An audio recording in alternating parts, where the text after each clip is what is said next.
All right. There we go. We are live. What's going on, YouTube crew? Elliott and I on a special edition Friday, and it is literally on the dot. 9 o'clock on the dot. We made it. We might be 2 days late, but we are definitely on time. Or 8 Central if you're in the better Flyway. Yeah, the Flyway, you get to hunt more days, and I still My think that the better notification didn't Flyway would pop probably up. be the Pacific Flyway. No, no. Come on, they get to hunt like 105 days. We get more than that. No, you don't. Well, if you count teal season, are you sure? It's October. It's the second weekend of October to the last weekend of. Well, Okay. are you counting No, goose no. season Well, and duck season? big duck season is the only thing that I know. Okay, Like so that's it's the the second weekend of October through the end of January. I well, can't it's imagine they're it's much it's longer than through that. the Flyway. You guys get 75 days. The Mississippi Flyway gets 60 days. Same with the Atlantic Flyway gets 60 days, and then the Pacific Flyway is 105. Well, I'm just saying the way they chop the zone up in our state. Yeah, I well, mean, yeah. I don't. I think that would be very specific to where you live then. But for each Flyway, it's you know, gotcha. it's What's legal? yeah, Central Flyway. One spot can not have any more than 75 days. Okay, yeah, I didn't realize that. I was just going off the number of days that I have to hunt Yep. personally. Yeah. No. So yeah, since you got your zones all cut up, but I can extend my season if I travel, north and south, either to Hmm. the Michigan southern zone or the Indiana central zone. I can extend either one of those up by week Yeah. each way. So, but still, that gets me to about Central Flyway zone. So, anyways, we're getting way off topic. So, what's up, Northwest Well, Fowler? What's up, Top Water Dreamin'? Elliot, I need to go grab a throat lounger. I'm getting over a cold, and my throat's already okay. seasoned up. So, I'll give you the reins, and I'll be right back. I'll talk to these little suckers. I'm just sharing some links out here, guys. But before we actually start the official podcast, for those of you that are just watching or just joining, so we go video here and we talk a little bit, then we start our actual podcast, which is the Duck Gun podcast, which airs on normally on Saturdays. So, do I like Trump? I don't know, man. Uh, I'll give a. I've never been asked political questions. I've never been asked political questions, so I will answer that one for you. I for sure am conservative. Um, in some aspects, I'm a libertarian, but I was big time into politics for a long time, and just ran my mouth about it all the time. And I realized there was nothing that I could do that would affect it, and so essentially, I just felt frustrated all the time with politics. So and social events as well. So I made a conscious decision just to unplug myself from all media. And so I completely live in the dark because it's all this garbage that comes out with these progressive liberals and just everything is so frustrating. When someone says, "Did you hear about blah blah blah?" and I say, "No, I haven't heard about it." And especially my wife, I have this thing when we're out and someone says, "Have you heard?" and they talk about some sensational social thing going on, and we haven't heard about it, we just go high five because it's just garbage, man. It's just like a soap opera. So, short answer is I definitely lean towards the conservative side. I can't stand liberal progressives, but I unplug myself from it all and stay in the dark and just focus on my immediate surroundings. That's probably very good for like personal health. Oh man, it's fantastic. I have never been happier. I made a see. I'm not ignorant. I made a conscious choice to unplug from it. So, like, one thing I'm curious about, and maybe you can tell me, Jordan.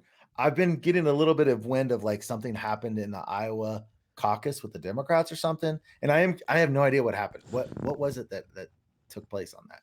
Well, they didn't. You know? Yeah, and again, like I don't certain stuff I look into, but not all of it. So, um, I guess they just literally couldn't give the results. And it's pretty like from what I've heard, it's as easy as like counting like people that go to like corners of a room and stand in a They're group. just screwing it up. They just literally like everybody's live on air, like trying to give out the results, like all the media outlets, and they just stopped reporting. So Why? nobody knows. So yeah, so I stay in the dark about stuff, but every now and then I kind of hear about something. If I get curious about something, I'll just kind of ask. But not worrying about all that BS is a wonderful thing. But Do you at least watch like I the think the State of the Union address or anything like that? no, no, no way, no way. That'd be like the easiest one though, right? Why would I want to? It's not going to affect me anything. Yeah. I'm just going to watch it and get pissed off. And another thing is what I realized is that in the grand scheme of things, like let's just take like small government, big government. I tend to be a small government guy. But why? I mean, it's like the economy and healthcare. Do I really know what the best economic system is? I don't know. I've got to like just go based off on what the news is telling me.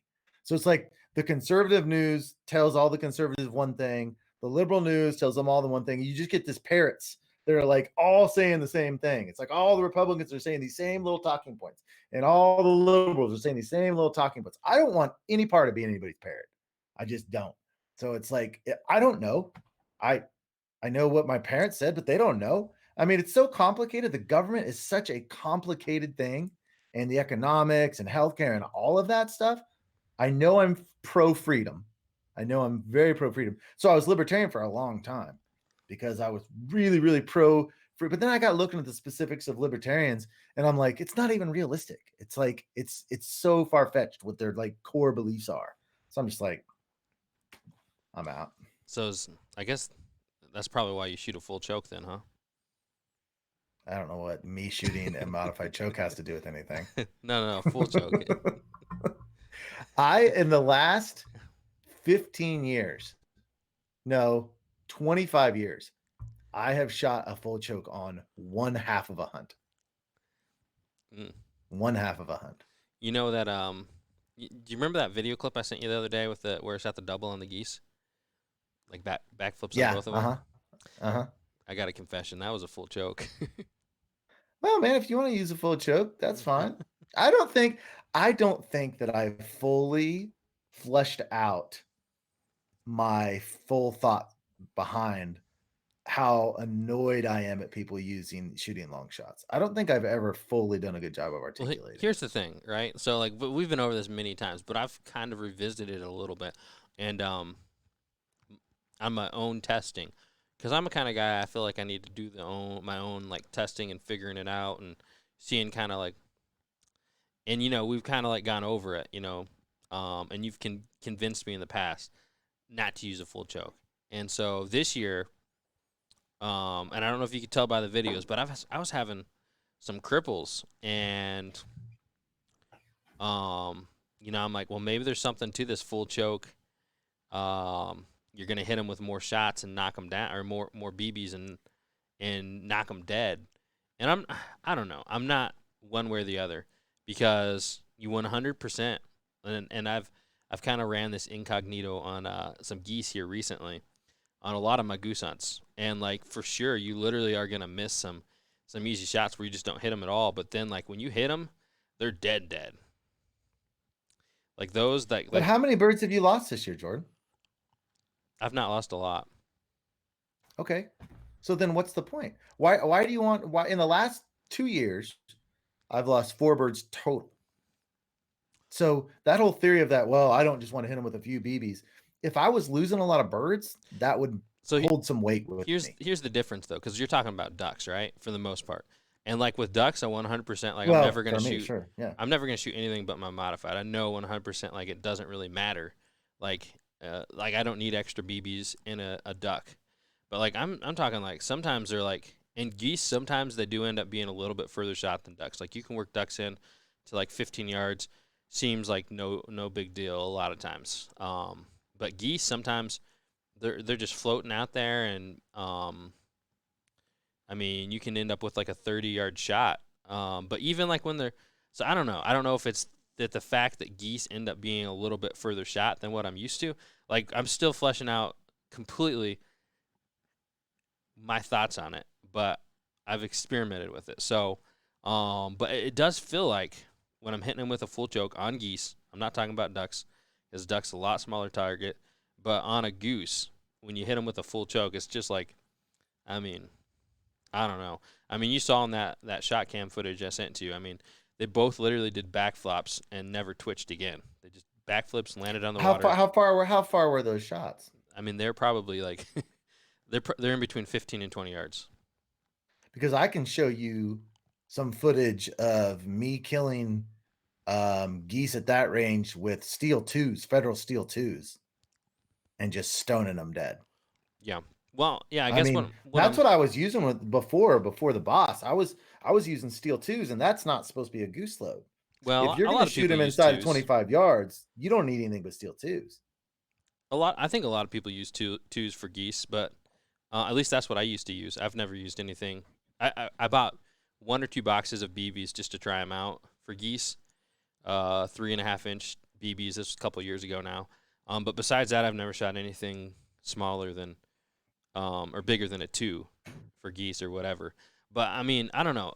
Like if you watch a lot of my videos, I've had a lot of geese that like hit the ground and they're running, or they hit the water and they're running, and like you knock them down. But I'm saying the big difference I've seen from full is that you don't have that. And like Ultimately, quite honestly, I don't care what anyone uses, whether it's a full or a modified or improved or skeet. All my opinion is driven on wounded birds yeah. and sending birds away wounded. That is 100% my beef. And my feeling is that if you use a full choke, by nature, if you pair a full choke with a boss shot, it gives you a false sense of your range. Not everyone, but let's just say you give every duck hunter boss fours and a full choke. I would assume that a massive amount of guys are going to shoot beyond their range because they have those combinations, because it gives them a false confidence. And throughout this year, I have hunted with more non-my crew members than I ever have before. And it's just confirmed to me my beliefs is that most guys shoot a little farther than they should, and most guys spray wounded ducks. That you take that hunt that we had on the last day of Flyways Collective. There was probably 8 or 9 birds that we shot at. Not me. I shot at one that I shouldn't have shot at. And this was not a skybust hunt. I'm not saying everyone was skybusting, but I'm telling you, there was between 6 and 8 birds on that hunt that were flying away with steel in them. And that really, really bothers me. To me, that's just not okay. It's not okay on a hunt where you shoot a limit. We shot a limit, and we probably, I don't know, out of those 6 to 8 birds, how many of them actually died and how many of them recovered, I don't know. But I know there was a bunch of birds that ate shot that flew away with it, because the birds weren't decoying properly the first half, 3/4 of the hunt. And so the shots were being extended. And as a result of that, you can see when a bird takes shot, they do that twitch.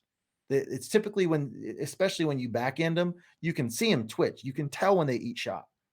And that's ultimately I don't care if it's full choke, modified choke. My issue is that constantly on a hunt, sticking birds with shot and not even caring about it. That's what bothers me. Yeah. So I mean, I don't know. Yeah. So there's the thing about extending your shot, but if you're not extending your shot and still taking the same shots, I mean, you can't just say that everyone's going to take bad shots, right? So it just seems like this is it's too small of a sample size.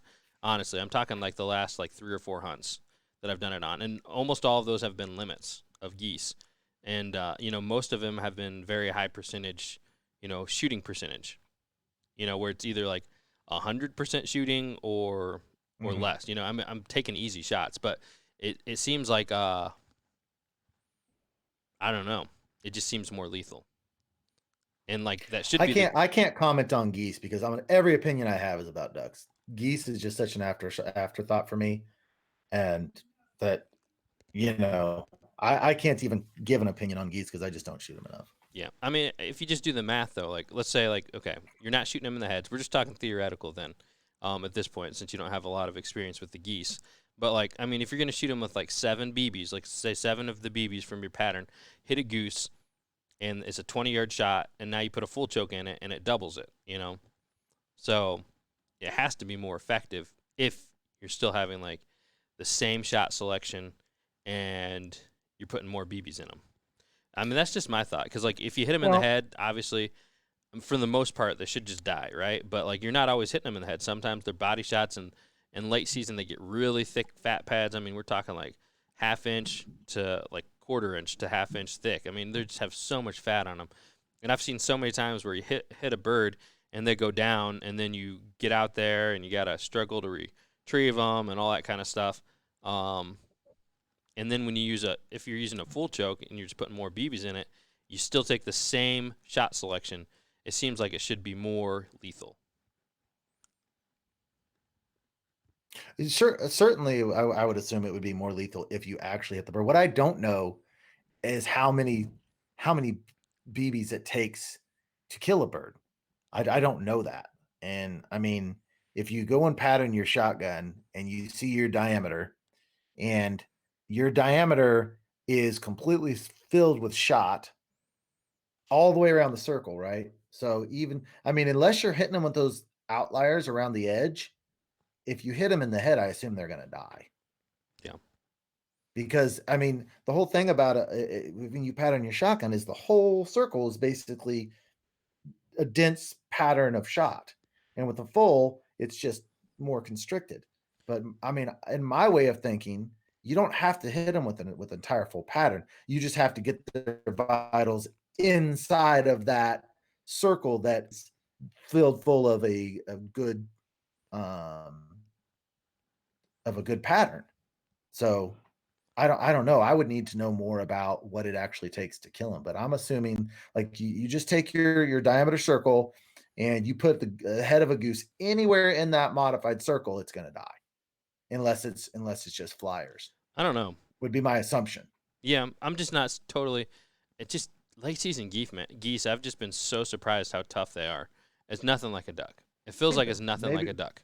Like when maybe you you're shoot. shooting behind them. And they certainly have a lot more fat pad. There's no doubt about that. Yeah.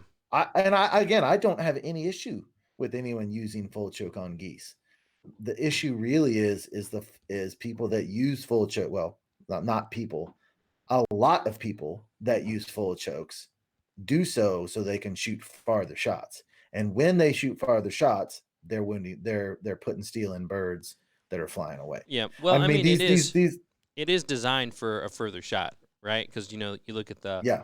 the range, and it's what 30 to 40 is like where you use your full choke. So, No, I think it's actually up to almost 50 if you look at the charts. Actually, well, modified runs out right underneath about 38, and full runs up clear to 45 or 50 as far as what's considered kind of in that range. But gauging distance is really really difficult too. And I mean, just like that day on the river, those shots we were shooting, if you watch that video, and I'm guilty, I took one of those shots too. Some of those shots started getting real close to 50 plus. You know, it's just easy to not be disciplined and to let those shots start to fade out farther. And then, on that hunt, how many cripples do you think, how many birds do you think we put shot in that we didn't kill that day? I can think of 3 right off the bat. I can just think of, you know. I can think of there's the goose, but that was Mhm. just I mean that was what at 40 yards when it landed, and it was on I'd the say water, 45. so it should have been dead. Yep. But we only had one shooter on it, and sometimes you Well, miss. 3 shots went off. Yeah, well, it was only one shooter. Oh, Um, was it? yeah, but sometimes Okay. you miss. So Yeah, I couldn't remember who all shot, whether we all shot once or I couldn't I would have remember. shot, but my gun wasn't loaded from the last bird. Okay. I Um, might have shot one on that, and Jem might have shot okay. 2, but Well, I didn't shoot. I assumed it was one shooter. But yeah. So and then I remember one other one, the one where you're standing in the decoys. No, there's 2 others. The one mhm. where you're standing in the decoys, that one was a little far out, and then the double, and I don't know. Yeah, And there was one other that we missed a fluff, and that one that went down. See that like that shot never should have been taken. And I'm not saying that I don't sometimes make a mistake and take those shots, but that Which shot just one? shouldn't have been taken. The one that hit on the water and then flew off, it landed on the water and flew off. Those And birds were that's really close. You weren't looking at them because the you're. first one. The first one was really close. The second one was all of 55. Mm, By the time that second one, if you just look and see, I mean, just go back and watch the video. yeah, I mean that's a pretty. I don't know if you're. It's hard to tell from camera angles a lot of times, but when you're sitting right there, I mean they came into 15 yards. There's no way that bird got 30 more yards away. Yeah. I mean, you can tell because number one, you can count how long it takes for it to hit the water. And number two, you can see where it lands. And it landed past that little island. So I mean, that was a far shot. And I'm not casting stones because once you say go and people start shooting, it's extremely difficult not to empty your gun. That's something I've had to really, really, really work hard Yeah, on. that was only two Is shots though. what's that? That bird, I shot the first one on the first shot, and the second shot I shot the second one. Well, my point is that once a shot is called, it's super difficult not to be like, okay, we shot this first one, that's in range. Oh, that one's a little bit, that one's 10 yards farther than I like to shoot, so I'm not going to pull the trigger. That's very, very difficult to have that kind of restraint, and that kind of distance gauge is very hard, is what I'm saying. Mm-hmm. So that's what I'm saying. I'm not like saying that's just the worst Yeah. thing in order to pull that No, trigger, no, I but just I'm don't. saying, I don't agree that it was 55 yards at all. Like it was yeah, no way it was watch the outside of video. 40. Oh man, watch the video. Watch the video and watch where it lands. I mean, it And was what still and then alive. That's why it floated. I mean, if its wings are no, still it dropped flapping, pretty solid straight down. It dropped pretty solid. It was, but regardless, I mean, just the whole point, just back to the point that I'm just continually trying to make is that full chokes tend to produce people who shoot farther than they should shoot, and maybe modifieds do too. I mean, maybe people don't really. You'd have to have some kind of study that say, well, when people are using a modified versus a full choke, do they actually shoot closer shots? I mean, if those guys are going to shoot farther shots, then they should have. I'd rather have them using a full choke than a modified choke because it's more lethal outside of 45. So I don't know. I just the number of birds that eat steel and the number of wounded birds is a ridiculously big problem that nobody talks about and everybody pretends doesn't exist. And that's my thing. yeah, yeah. So I guess my thought on it is if you're not taking further shots and you're still hitting your shots, that a full choke can be. I mean, it's just something that you can use as a tool. Not saying it's the best thing for anything, but it's something that I'm not gonna. I guess it's something that I'm gonna at least test out a little bit and see how I feel about it. Um, and again, full choke with bismuth is gonna be not as tight as still either. But it's just something I've kind of played around with here in the later part of the season and seen decent success with it. Yeah. Yeah. Um, I mean, I just don't have any desire to try a full choke just because of my numbers with the modified. I don't possibly see how it could benefit me with the in my duck hunting. Looking at my shooting percentage and looking at my birds lost, I don't see how there's any way it could benefit me. Yeah. Well, I don't really use it on ducks. I haven't tried Yeah. it. I think I shot one duck with a full choke this year, and that was actually when we sat up on the ridge on the Kansas hunt, and the shots were actually gonna be 30+ yards. So what's the range of these extended full chokes? I have no idea. What are they claiming? They must be claiming up close to 60. I think turkey chokes are rated for like 65. So There you go. yeah, who knows? Lots of people using them these days. Well, I mean, turkey chokes aren't for waterfowl though. Well, like high flyer chokes and extended full chokes, those are being used in waterfowl quite a bit. But here's a story for you. I mean, it's amazing how accurate some people can be. I went skeet shooting with I this kind of guy. wish I kind of wish this was on the regular podcast recording. Well, I'm recording right now, so it'll be on there. Oh, you are? I didn't think that you had started it. I clicked it on at some point. Okay. But what I was gonna say is, random story. So, we went out, doing some a skeet shooting course whatever you call it, back 40, sporting clays, where they got all the stations set up and the clays. Well, a guy forgot to change out his choke, and the last thing he did was turkey hunt. And he had his turkey choke in, which is, rated for like 65 yards. He, no joke, outshot everybody. He shot 42 out of 50. Wow. So he must be a phenomenal shooter because sporting clays is hard. Yeah. No, I mean, yeah, he beat me. I shot like 39, which is pretty good for me. Yeah, that's phenomenal on sporting clays. If I shoot 50% on sporting clays, I'm happy. Yeah. I've only done it a couple times, but it's not easy. Yeah, I do it quite a bit, so I usually am somewhere in the high 30s. But yeah, he knocked everybody out with that, and it was crazy because it was a turkey choke. But yeah, I don't know. Just saying that. I guess what I'm saying is you can be accurate on a small target, like a little clay pigeon disc flying out there, if you're a good shot. But yeah, I think let's go ahead and change gears here before Elliott throws me off my own podcast. And we'll go ahead and talk about the hunt updates. You freeze up on me. Looks like we might have dropped an Elliott from the call. He couldn't take the full choke conversation anymore.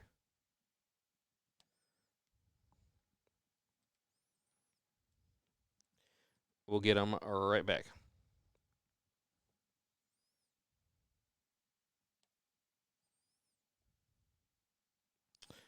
Alrighty. Wi-Fi was just reset. There you go. I can tell. You good, Someone Elliott? reset the Wi-Fi while I'm doing podcast. Can you figure out who did it and deal with it? Yeah, someone decided to reset the Wi-Fi. I know who did it. Doesn't make me very pleased. Well, there's going to be a little talking to someone gets after I'm done with this. Alrighty. Go ahead and bookmark that. Alrighty. So I think this is a perfect time to go ahead and jump into the hunt updates. So you ready for that? Yep. Where do we want to start? Let's go ahead and start with your day one out there on the big water. Okay. So this hunt is, man, this hunt weekend was probably the best mallard hunt weekend of my life. So I had been planning on having this guy named Tim Cochran come down from, well, he's in the chat right now, come down from Illinois and hunt with me. And this is the first time I've ever actually invited or subscriber, whatever you want, to come down and hunt with me. He had just left so many comments. He was just, I got to talking to him, just such a cool guy. And I'm like, you are always welcome to come down and hunt with us. And so, he ended up deciding way back, like months back, well, I'll come down this third week of January. And normally I don't take duck hunting trips that late in the season. I normally just hunt close to home. But I'm like, you know what? Tim is coming clear in from Illinois. So I need to do whatever it takes to try to make sure we're successful. Because this year I have had a bunch of success out in central and western Kansas and just not much in eastern Kansas around where I live. So I was just watching the weather. And I told Tim, I was like, because he had a bed and breakfast set up, so I'm like, look, just plan on staying at my house because we're going to be mobile. If we need to head and drive out somewhere, we're going to drive out somewhere. And so the weather turned and it came in cold, and I started talking to Golden Boy and this one lake. And this lake I hunted a bunch in the 90s, and I hadn't been back there since the 90s. I'm like, I know there's been a bunch of ducks there this year. They've got a little state cabin that we can stay in. I know it's a really good late season lake, so let's go there. So Tim drove in from Illinois, and we actually had a snow day this day. I was going to take a half day off work, but a bunch of snow came in, so school got canceled. And so Tim rolled in here like at 10 o'clock, and we headed out. And we thought we were going to be getting out there pretty late, like 8 o'clock, but with the snow day and him getting there early, we got there in plenty of time to scout. And so it was Aiden and Tim and myself. And like I said, we rented a little state cabin. And I'm sure you saw from the videos, Jordan, the state cabin was much, much nicer than the ones we stayed in on the Flyways Collective. It had like a TV, it actually had a kitchen, bathrooms, running water. I mean, it was really, really nice. Nice compared to what we stayed in, which was no bathroom, no kitchen, no running water. It's just like one room and some bunk beds, basically, or three rooms and some bunk beds. So we got to go out and scout, and we drove all around the lake. And spot number one, we found a good number of ducks. We're feeling all happy about it and everything. And the last spot we checked, right up along, there's like this huge peninsula out in this main body of water. This is a state reservoir, if I hadn't said that. And so there's this huge peninsula that goes out into the water, and there's coves on both sides of it. And all along this peninsula on the west side, there was, I don't know, I'm not good at counting, somewhere between 5 and 15,000 mallards, just right in there, right up against the bank. And right on top of the peninsula is probably only 150 yards wide, but for the next cove. And there's crop field on there, I think Milo. And with the binoculars, we could see these mallards right up from the shoreline, going up to the Milo, coming back. I mean, it was just like we were drooling. I mean, and we were just like, oh my gosh. And I didn't want to predict a limit because last few times I predicted a limit, it hasn't gone so well. But we're like, okay, we are getting up so early. We're going to make sure that we get this spot. And we're all excited. And the wind looks like it's probably going to be protected and everything. And so we've got the big boat. And so it's cold enough that a lot of the boat ramps are frozen up. We find one boat ramp. We actually find two boat ramps that are open, but one is really icy and steep, and we are scared of it. So we stay away from that one. We decided we're going to come in on this other boat ramp, which was actually really close to where we were staying. And then we get looking at the weather, and it's like 25-mile-an-hour winds with gusts of 40. And we're going to have to cross this main body of water in that. And so at the last second, we decide, okay, we're just going to have to walk in this place. We're just going to have to walk, which is not that big a deal. Which means we can't have quite as many decoys and everything. So we got up super early, and we got to our walk-in spot, and we were the first ones there. So we knew we had the spot unless someone beat us in a boat. We walked all the way in there, and man, the wind is just howling. I mean, it seemed like it wasn't gusts of 40. It seemed like it was 40 miles an hour wind. And so we walked all the way in there, pulling sleds and everything, more gear than what we wanted to. By the time we get in there, all sweaty and everything, we still have like 3 hours till sunup. But we get in there, and the section that we thought that was going to be protected from the wind, it was just so windy that it was like 4-foot swells. And so we went, and that was the side that all the mallards were, the 5 to 15,000 were sitting in. So we're like, well, let's check this other cove back off the backside, which had no ducks in it the day before. But we're like, there were so many ducks in it. Let's go and check it.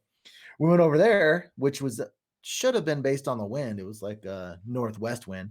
This should have been a protected cove. But when you've got 40-mile-an-hour winds and on a big lake like that, and we're on the backside of the wind, so the wind was coming clear across the lake before it ever got to our side. It was just huge white caps and breakers and everything. And at this point in time, it's like my heart is just sinking because I've had a really good year and it's been really successful. But the one thing the year had lacked for me is I just hadn't done very good on mallards. I just hadn't had those like signature mallard limits where they're just dropping on in. And so I was really bummed. I brought Tim all the way from Illinois, and he had driven 10 hours just to get to my house, and another 3 hours. And I'm like, I was really bummed. I was like, I cannot imagine ducks coming and landing in this type of white cap with huge swells. I couldn't imagine that even being possible. But we were committed. And so we decided, well, what we're going to do is we're going to set up a dozen decoys up in the Milo field with a spinner. And then about 100 yards down, we were going to set up on the calmest spot that we could set up on the water, and then just kind of see what happened. But Aiden and my both, our confidence was just dropping. And And then by that time we had sweated getting in there. We walked another probably half mile to another cove over there just to check that. And with the wind and everything, we laid down beside a tree and it was cold and spirits were really, really low. But we just stuck with the plan. And as soon as like 10 minutes before shooting time, there's just ducks everywhere.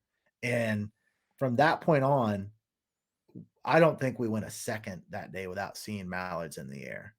So sure enough, in the cove we were in, they were coming in and pretty much landing in these big breakers. There was just so many ducks, just everywhere. So we were shooting some down there, and there was some out behind us. I'm like, I'm gonna go up there and check out the milo field because the spinner's still going in the milo field, and there's some bird. The birds keep going back behind us over that way. So I'm like, I'm gonna go look. So I went over there, just sat on my knees and kind of these on the edge of the milo field, and like within 10 minutes, I shot two drakes just kind of hovering right over the decoys and everything. And but I wasn't doing a good job videoing it. So then I ran back with Aiden and Tim and hung out there for a while. And Tim was shooting his limit, and it was just kind of chaos. I ran back up to the Milo field to try to shoot a couple more, then came back and Aiden shot his limit. And as it turned out, by about I can't remember, 9:30. We took it slow because after Aiden was two away from his limit, he then switched and went up to the Milo field because he wanted to shoot some up there. And during that time, we noticed that all those 5 to 15,000 birds basically were coming back. I mean, they were going and landing on those 4-foot swells.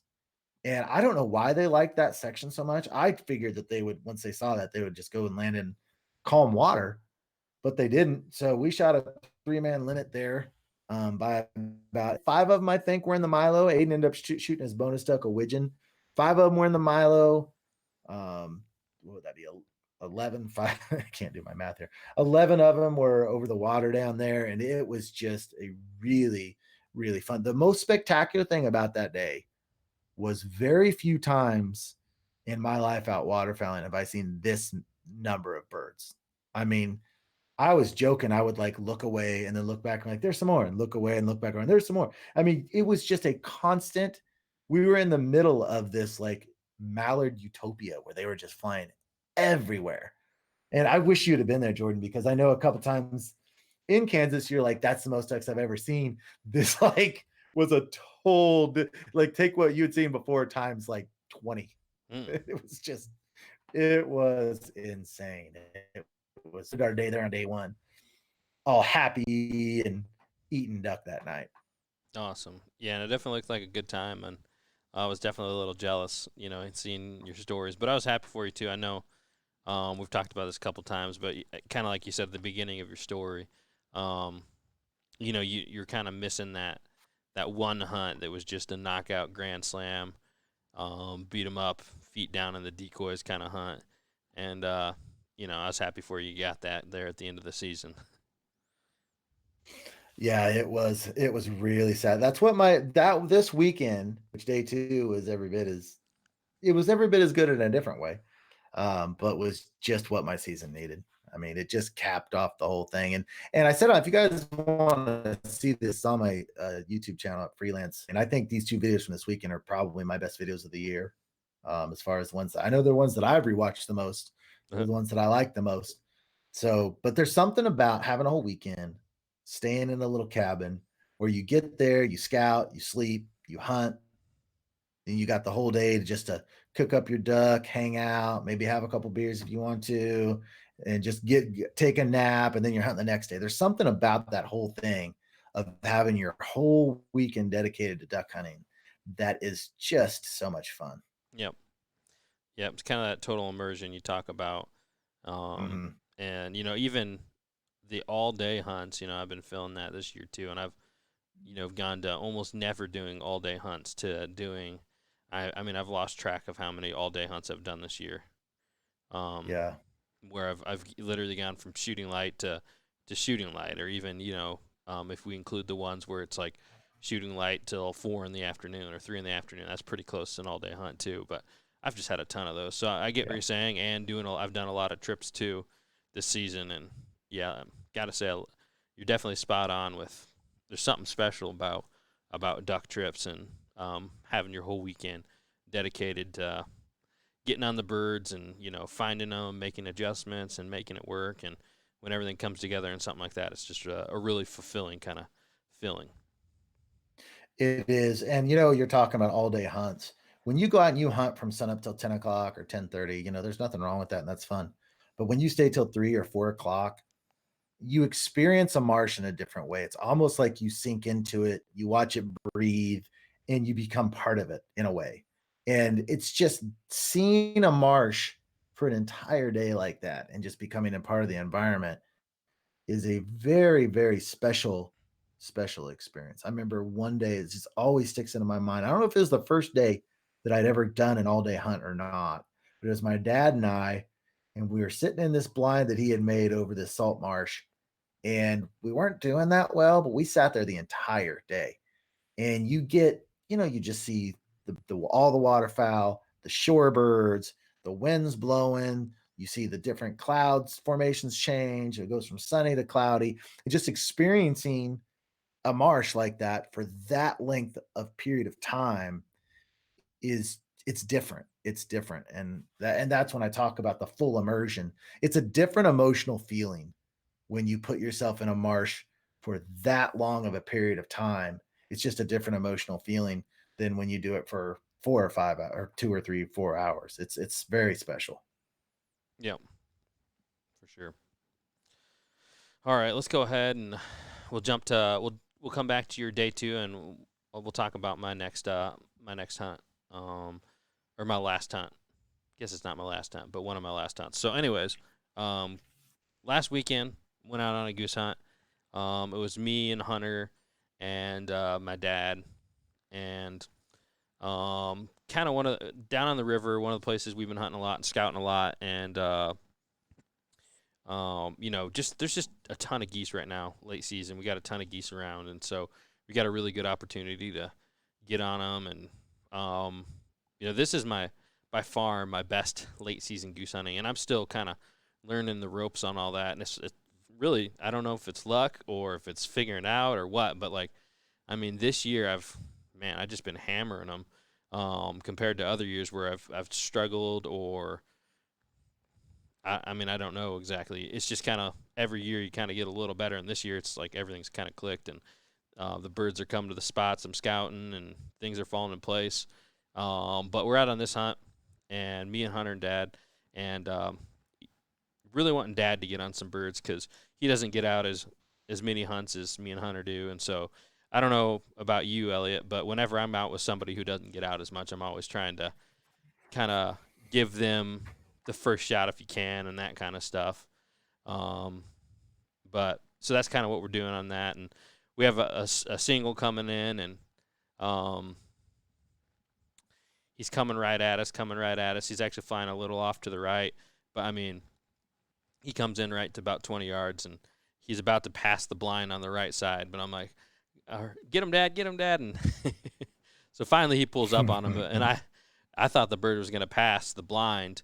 So we actually both pulled up, and probably split on it, and we gave him the bird on that one. And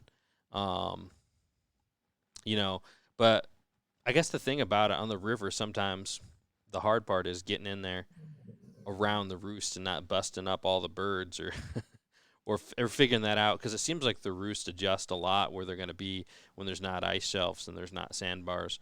Kind of hard to figure out where they're going to be when you get there in the morning and try to get to the blind. So that was one of the problems we ran into, because we did bust some birds out. So there wasn't as many around right when we started hunting. But they started working back. But we were really having trouble. They didn't want to finish in the blind where we're at. They didn't want to finish the decoys. They just kept flying over us, or they'd skirt us to one side or the other. Not sure if they're getting blind shy. I know some people talk about that. I don't know if that's really a thing or not. What do you think, Elliot? I think if it's brushed properly, then they can't tell it's a blind. Like I go back to Phil Conkey's boats. I don't think any ducks are ever blind shy of that because it doesn't look like a blind. Yeah. I think they get definitely to boxes, to square boxes. I've always thought they get shy of those. Well, this one's probably not brushed very well, but it's also so old and rickety that it just looks like a bunch of rotten lumber. But Yeah. So maybe they're seeing it. Maybe it Is does need that bursting. in your honey hole? Is that in your honey hole spot?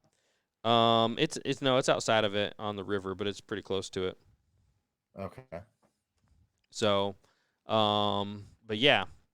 Um, so we end up having another bird come in, and one of the things, one of the ways the birds come in on this blind is there's a gap in the trees right to our left, and a lot of times they'll cup in and they'll come all the way down, right into the decoy. So this bird comes in. I actually made a bad shot call on it, so I'm gonna try to explain my way out of it. But um, so I can see this bird coming in from the left side, and he's just cupped in, and he's cutting around the edge, and he goes over the top of the blind. And so I'm like preemptively getting ready to call the shot call because I think he's going to cup down over the blind into the decoys. And so as soon as he comes over the blind, I call the shot. And as soon as I do that, he flares up, and he wasn't actually going to finish. So I called the shot, and then immediately after that, I knew that I made a bad shot call. And so as I'm looking at it, I'm like, no, no, no, like, and trying to say no. And I start to say no, but by then my dad's already up pulling the trigger. And I think the goose probably, I mean, it was on its way out. So it was a little bit of a stretch shot there for sure. And like I said, I made a bad call on that one. But that bird actually sailed a little bit. Well, sometimes shot caller, you have in your mind what they're going to do based on their body language, and you're all ready for it, and then they don't quite do it. And either you freeze and don't call the shot when you should, or you shouldn't. And I think a lot of times it's just based on what you're anticipating them doing. Yeah. Yep. And the thing about this one is I'd seen birds do it just like that, in the weeks prior where they come around that corner and then they finish right into the decoys. Well, it looked like he was going to drop right over us and dump right in, and instead of that, he turned away. So he came over, locked, and then he turned and kept on going. But I called the shot as soon as I saw him, and I thought he was still locked in. But at that point, he'd started flying again and getting on out of there. So, yeah, he sailed on us. He probably, I'm going to say, it was probably a 50-yard shot when he got hit. But he dropped, but he wasn't dead. And so Chief went after him, and this goose got out on the river. And it's kind of amazing, honestly. I'm so amazed by dogs so many times this season, but Chief was right on him. And, like, you wouldn't think that a dog against the current could beat a goose, or maybe you would think that. But he was gaining ground on this bird. And it looks like both of them are on a treadmill pretty much because they're both just going against the current. But right before Chief got to him, this thing dove straight down, and we never saw it again. So, oh my gosh! Wow, I know that's unusual. I've actually seen that one other time with a goose. You see it with ducks a lot. I mean, not a lot, but enough that it's like a known thing where you've heard or seen of ducks grabbing onto weeds and committing suicide. I'm not 100% sure if that's what he did, because I've also seen this year where we had a goose go down and it dove underwater and it was swimming underwater for tens of yards. I don't know how many, if it went like 40 yards under the water in a place that had no current and popped up. So they 100% can swim underwater. A duck or goose? You saw a goose. I looked down in the really? water. I looked down in the water and I could see it. Like, it looked like a like a seal or something, under the water. Wow. I did not know they could do that. I'd seen a redhead in clear water doing that. I watched him do it. I did not know a goose could do that. It's crazy. So that had to be so cool to see something that big under the water swim. Yeah. So I'm not sure if he just went under and popped up downstream. We were all looking, but we never seen him pop up. My thought is that he went over to the brush. And, like you've seen geese when they come up, and they're literally laying as flat as possible on the water. And we just never could see him because Chief got up in that brush and was really messing around in it a lot. Looked like he was hot on scent. But, yeah, we never found it. And then, we tried getting it out of the blind, but then we never got birds working because, like I said, they were working over. Like, we could have killed it if the blind wasn't there.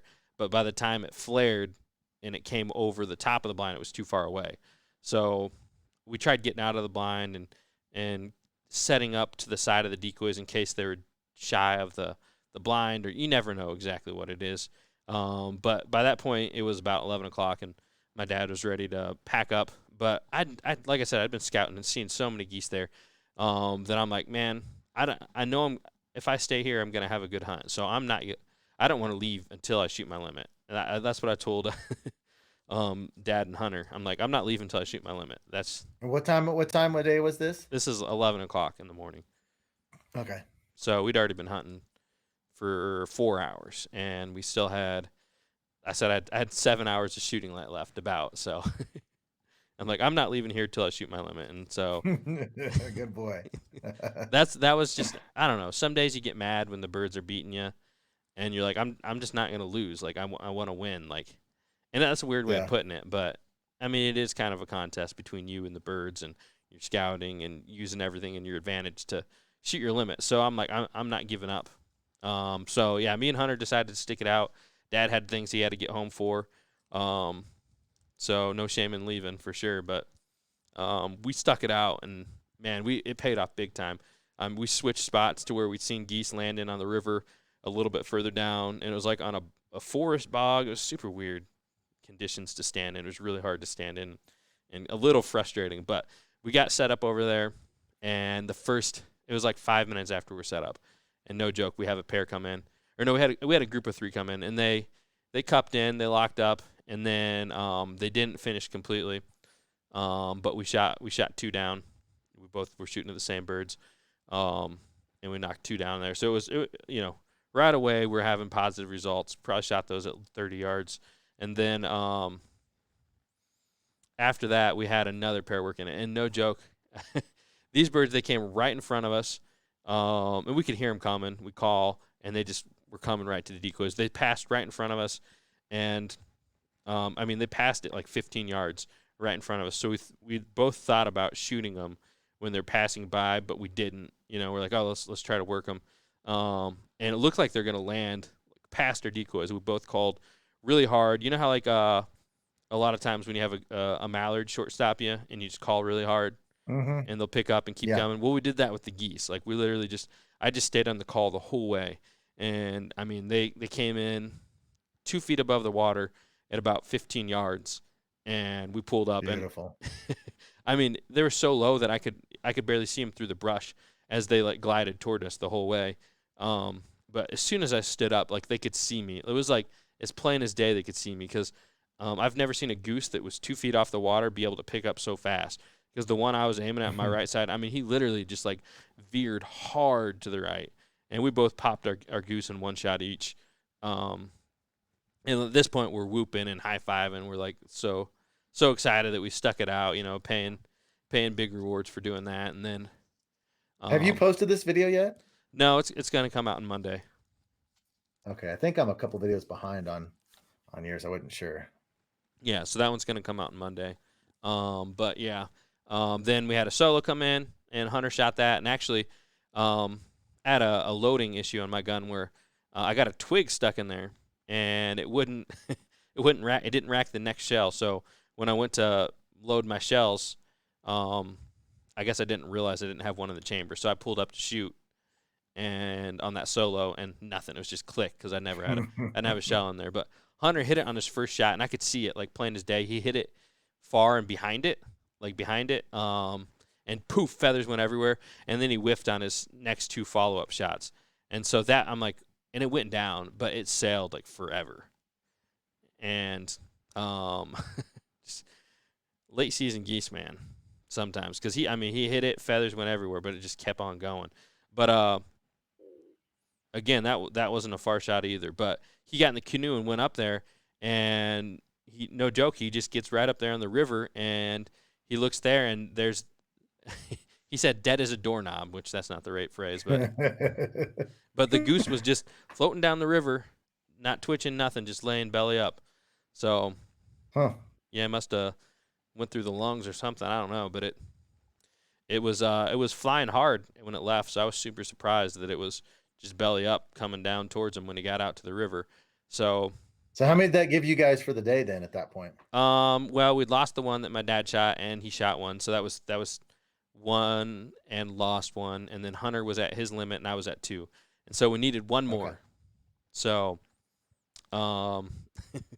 so this full choke confession that I told you earlier, there is some reasoning that I talked about it. So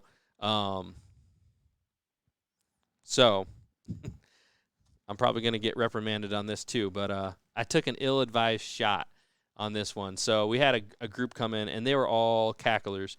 And so these tiny geese, they're cacklers, and I mean, they're just coming straight at us. They're working in. But by this point, it's like 4:30 in the afternoon. We're just ready to get out of there. And we've had a couple groups that work in, and they didn't finish, and they passed right by us. You know, we're talking like 20 yards, like right in front of us, but they didn't work. The way they're working, they'd come in front of us, and they'd circle around and come back in. So a lot of times they'd pass by us, and then either they'd come in or they wouldn't. So there's the prefix on this group. So it's a group of like, I don't know, 8 to 10. And as they're coming at us, they're literally just maple leafing. Like they're just turning straight sideways, diving and ducking and going everywhere. And I tell Hunter, I'm like, I'm just gonna pop one of these. That's probably famous last words. And so, Yeah. I mean, they're coming right at us, and it's probably like a 25-yard shot. And Well, nothing wrong with that. yeah, but like, I mean, if they're maple leafing, just let them work, man. Like, you know what I mean? Yeah. Like that's pretty clear indication that they want in there. So, but like I said, we've had a couple that did it. They didn't do it as hard as that, where they're maple leafing and coming in like that. But I mean, these ones were just locked in. They knew what they wanted. But yeah, so I told Hunter, I'm like, I'm just gonna take one of these. We were both ready to kind of be done with the day. And so I took a little bit of an ill-advised shot, and I don't know. I mean, that bird was really close. I said 25. I don't know what it was, but it was really close. It was way too close for a full choke. Let's just say that. So the first shot, I pulled up on him, and I didn't know this till later when I watched the footage. But as I aimed at him, he maple leafed like twice more, turned completely sideways, and then swung around completely sideways the other way, like 180 degrees, and right in front of me. And I just completely whiffed. It's like he just moved He's out. dodging your shot like an X-wing fighter. It was crazy. And then the next shot, he was even closer, and I put it just below him, so it passed between his head and his wings. And then the next shot, he was going out, and he was probably at 25 yards when I hit him going out, and I broke his wing, and had a really long retrieve down the river. So I don't know. That one was I felt kind of stupid about taking that shot, and I should have let him work like we had the rest of them. And I guess that's what you get sometimes when you get a little greedy on a passing shot, when you can work them in for the full cupped in, which is way more rewarding when you shoot them that way anyway. So yeah, it's impossible to be perfect on your shot selection. We all take shots. We're like, oh, why did I take that one? yeah, no, we were just ready for the day to be done, and I got a little greedy. And if you're feeling at that point, maybe you should just leave and not take Well, you want to get your limit. yeah, and that comes back to being like a kill dependent hunter, right? So Oh, we all like shooting our limit. I mean, we all like shooting our limit. yeah, that's for sure. So we stuck it out. We got our limit. I mean, even with that was kind of like the one bad kind of mar on the hunt. But besides that, we were super pumped about it. And I mean, I don't know. When you have birds cupping in like that, especially that pair that came in, we worked them super low and both stood up, and one shot, we both just, I mean, it was like bam, bam. We both shot at the same time. And That's fun. Yeah, it was so much fun. So I've got I think I said this last year, but I got a new gained respect for late season honkers. Tough suckers, right? Yeah. Yeah, so let's hear about Kansas Day 2. So at the end of day 1, we went back to the cabin, and I made a bunch of duck, and I was looking for some seasoned batter to use for these ducks, and I couldn't find any in the store, and so all they had was like Louisiana fish fry. And so I grabbed that, and I'm telling you, that is the best fried duck I've ever had. I just cut it in little pieces, put it in the batter, and then fried it. It was just delicious. I mean, it's so good. Aiden's dad ended up coming down, so we all went to bed, and And we're gonna go and hunt that exact same spot the next morning, except on the other side of the point where all the ducks had been previously. But the wind was going from that howling wind to almost nothing, so we were a little worried about our lack of wind situation the second day. And we scouted the night before, and we didn't really see anything out there. But I mean, that's where they all been, and so that's where we're going.